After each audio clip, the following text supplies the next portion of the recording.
Welcome to the Global War Watch Network. Okay, so let's get straight into it. The U.S. is preparing what looks like $6 billion in new arms sales to Israel. We're talking Apache helicopters, infantry vehicles, all this happening amid the Gaza conflict and, well, rising global scrutiny. What does this actually mean for Gulf security and maybe even Washington's credibility abroad? Exactly. Our goal today is really to analyze the information we have on this proposed sale. We need to place it in context, the legal side, the geopolitical angle of U.S.-Israel security assistance, and definitely highlight the international pressure that's building up around these deals. Right. So let's break down this package first. The number floating around is nearly $6 billion. Some sources, I think, even mentioned maybe $6.4 billion. That's a lot of hardware. It absolutely is. A huge transfer. And the biggest piece seems to be $3.8 billion for 30 Apache AH-64 attack helicopters. Now, that's interesting because, well, that would nearly double Israel's current Apache fleet, right? That's correct. It's a very significant expansion of that specific capability. And then for ground troops, there's another big item. $1.9 billion for what, around 3,200 infantry assault vehicles? Yes, between 3,200 and 3,050, based on the reporting. And there's apparently another $750 million in support parts for armored personnel carriers also pending somewhere in the system. Okay, the Apache, though.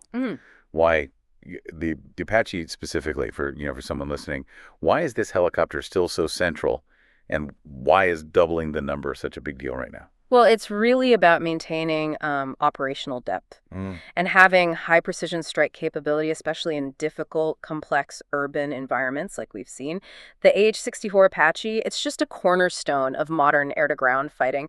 It gives you surveillance, yes, but also the ability to deliver, heavy firepower very accurately. That helps reduce risk to ground forces. I see. So doubling that stock means a significantly greater capacity for sustained operations, potentially on multiple fronts even. Okay, that makes sense. But you mentioned proposed sale. What's the timeline here? These flying in next week? No, that's a really crucial point for you to understand. While we're talking about almost $6 billion now, these aren't immediate off-the-shelf deliveries. The complexity of manufacturing these kinds of systems, helicopters, advanced vehicles, it means the actual process, the fulfillment, could easily take 2 to 3 years, maybe even longer. 2 to 3 years, okay. So we're really talking about a long-term commitment here, not something that changes the immediate battlefield picture in, say, the next few months, at least not this specific package. That context is vital because this proposed sale, it's layered on top of what's already a historic level of commitment. Israel is the largest cumulative recipient of U.S. foreign aid since World War II. That's right. The numbers are just staggering. If you look at the non-inflation adjusted figures from 1946 all the way to the projections for 2025, it's about $174 billion. It's hard to even grasp. It really is. And that baseline commitment, it surged dramatically right after the October 7th attacks. The sources show that the total U.S. aid obligated just for 2024 hit $12.5 billion. That reflects those big supplemental military support packages, the ones that needed quick action. Right, the supplementals. Which brings us nicely to how these huge transfers actually get authorized.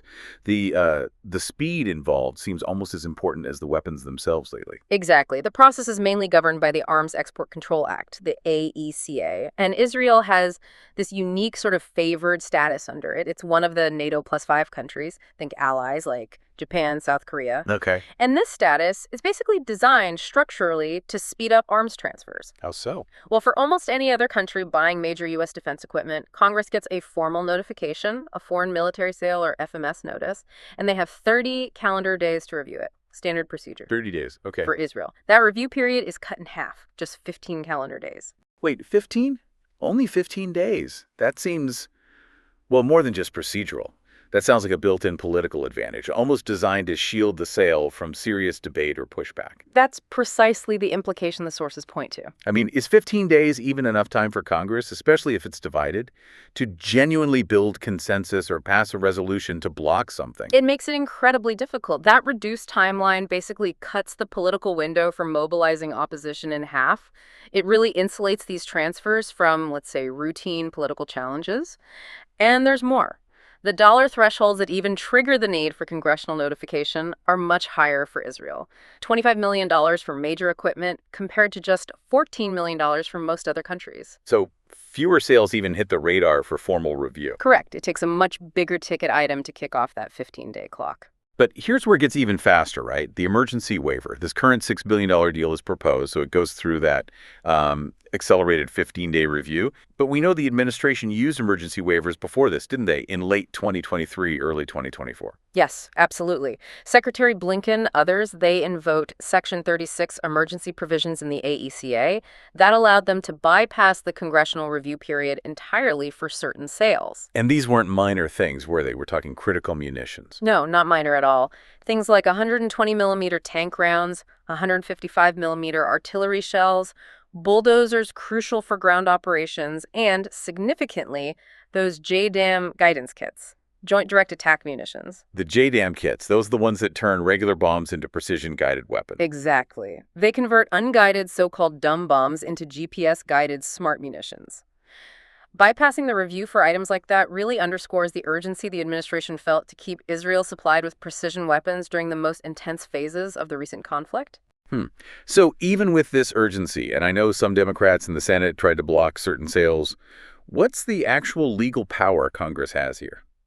Well, this is where the legal reality is pretty stark. The AECA does contain a mechanism. It's called a Joint Resolution of Disapproval, or JRD. Theoretically, Congress can pass one to block a sale. Theoretically. Yeah, because historically, Congress has never successfully blocked a proposed arms sale using this mechanism. Never. So the tool exists on paper, but in practice, it doesn't work. Pretty much. We saw attempts, remember the JRDs targeting sales to Saudi Arabia and the UAE back in 2019? They passed Congress but faced presidential vetoes, and those vetoes were sustained. The law is fundamentally geared towards facilitating security transfers to key allies, not blocking them. Okay, so this whole picture, massive sales, accelerated timelines, ineffective blocking mechanisms, it's no surprise it's fueling, well, a lot of international scrutiny, especially around international humanitarian law, IHL. The geopolitical tension there is undeniable. We've seen very clear warnings coming from international bodies, from UN experts. They've argued quite forcefully that arms transfers to Israel risk violating IHL and should stop immediately. This is largely linked to the finding by the International Court of Justice, the ICJ, about a plausible risk of genocide. Right, the ICJ ruling. And that was intensified by the ICJ's subsequent order in May 2024, telling Israel to immediately halt the military offensive in Rafah.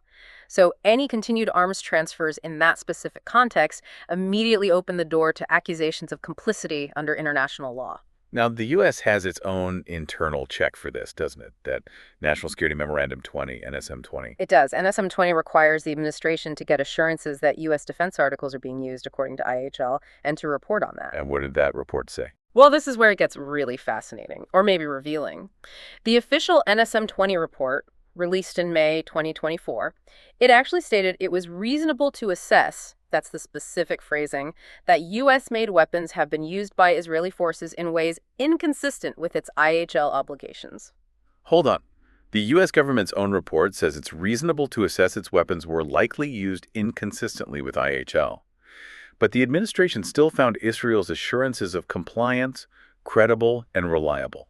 How does that work? That's the million-dollar question, isn't it? It absolutely highlights this deep tension between the stated legal and policy requirements on one hand and the overriding strategic geopolitical commitment on the other. It sounds like a political necessity overriding a legal assessment. You could certainly interpret it that way. The administration is essentially saying, okay, we see indicators of potential problems on the ground, but overall, we trust our allies' commitment to comply so the weapons keep flowing. It's a very fine line they're walking. And this scrutiny, it's not just governments talking to governments anymore, is it?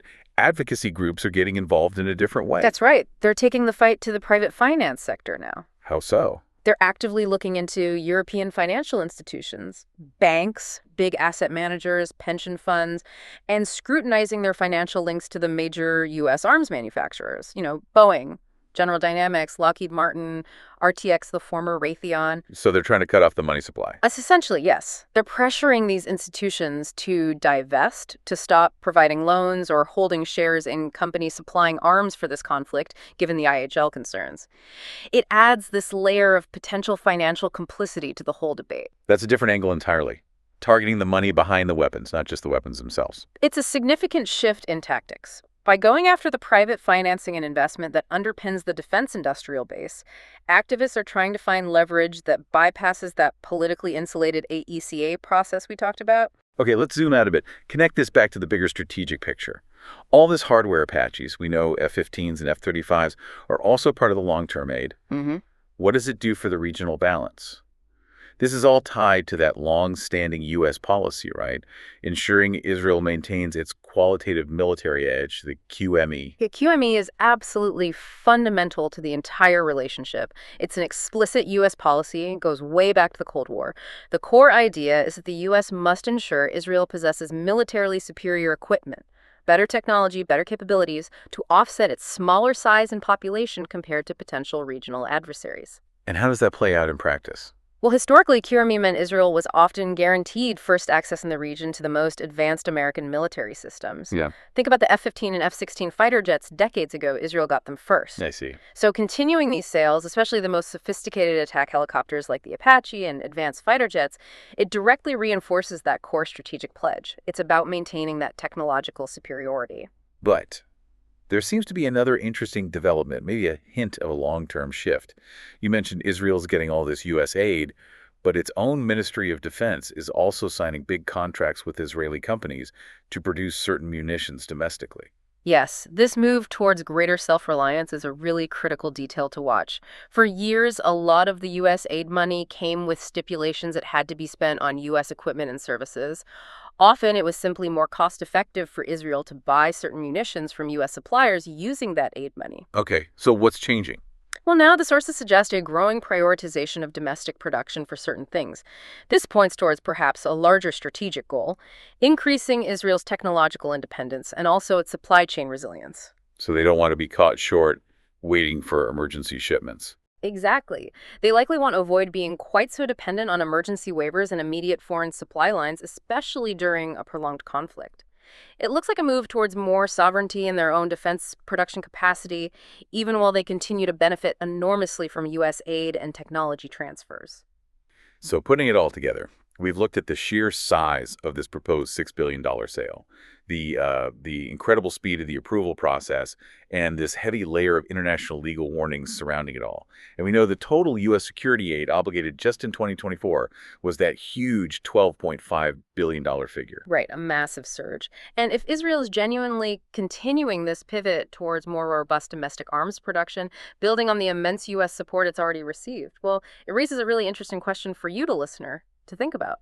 Will the next round of major U.S.-Israel security assistance talks, maybe the next long-term agreement, focus less on direct financial dependence and maybe more on cooperation to maintain Israel's technological independence and its own domestic industrial base?